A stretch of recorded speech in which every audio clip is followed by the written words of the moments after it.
Yo, what's going on, guys? Welcome to the video for Elden Ring. My name is Ventus. In this quick build video, I'm going to show you a powerful Earthbender build that has an incredible ranged attack and an even more devastating melee attack. Before I get into that, though, if you're new here, do me a favor and sub to the channel for Elden Ring and check out my sponsors for this video, Aoea.com. Over at Aoea.com, you can find dirt cheap prices for all Elden Ring items, weapons, and runes. They work for any platform. Use code SGN at checkout for a discount. The link to their store will be in the description. Alright, so this build was originally just going to be a stance breaker build, but Earthbender just sounds way cooler. For it to work, you're going to need a strong greatsword or a colossal greatsword. I personally used either the Watchdog greatsword, the Claymore, or the Knight's greatsword. In this video, I'll primarily be using the Watchdog, so if you want that sword, the way to get it is to farm it from a Watchdog. Watchdogs are those giant stone statue demon looking things that you find in catacombs that are extremely annoying. I got my sword from the one in the giant conquering hero's grave in the mountaintops of the giants, seen here on my map. I think it dropped the sword the first time I defeated it on my initial run of this dungeon. Just as an aside, the armor that I'm wearing in this video is also dropped in this dungeon as well, and that is the giant conquering hero's grave in the mountaintops of the giants. The next thing you'll need is, of course, the Ash of War for CragBlade. CragBlade is an ability that allows you to use gravity magic to infuse your sword with earth by plunging it into the ground. The benefit you get from this Ash of War is more attack power for your weapon and an enhanced ability to break your target's stance so they are staggered and you can get free attacks on them while they're recovering. To get this Ash of War, you will need to visit Caelid and head to the location seen on my map. The skill is dropped by a glowing scarab just west of the impassable Great Bridge Grace Site.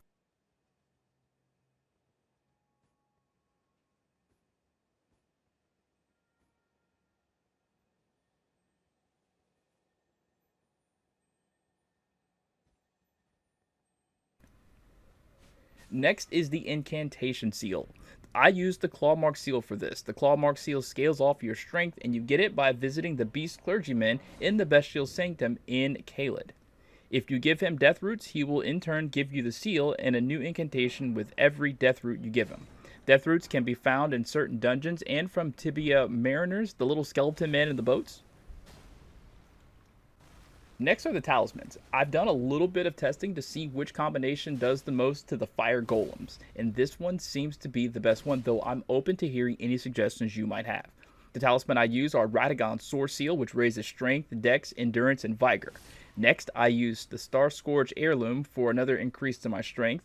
After that, it's the Ritual Sword Talisman for a boost to attack power at full health, and then finally, the Axe Talisman, which enhances charge attacks. Now, if I wasn't using the Ritual Sword Talisman, I would 100% use the Rotten Wing Sword Insignia for increased attack power for successive attacks. For the mixed physic, I use the combination of Stone Barbed Crack Tier, which directly increases your ability to break enemy stances, and the Spiked Crack Tier, which boosts charged attack power.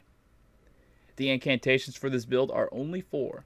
Golden Vow and Flame grant me strength for the increase to defense and attack power, and then there is Bestial Vitality for healing over time, a spell that you get from the Beast Clergyman after handing over the 3rd Death Root.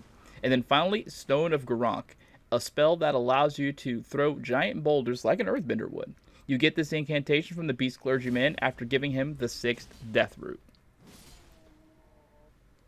Now, how I like to use this build is to first buff up with all 3 buffs, take the mixed physic, and then start my attack on a target at range, if I can, by hurling earth at them. The 2 stones is all you might get off unless their stance becomes broken by the 2nd stone, or else most enemies will start dodging. When they come near, I'll either roll towards them and light attack for a stab with the Watchdog's sword, or I'll charge up a heavy attack to stagger them or break their stance. This is a really fun build for me, especially because I like earthbending in Avatar: The Last Airbender, and the thought of being able to create an earthbender in Elden Ring is pretty awesome. Now, if you have any questions or suggestions for this build, please feel free to leave them in the comments. For more Elden Ring quick guides and builds, head on over to my channel and browse my playlist. While you're there, turn on my notifications so you don't miss an upload. Also, you can check out the description of this video for links to some of my best videos. Thank you so much for watching, and have a great rest of your day. Peace out.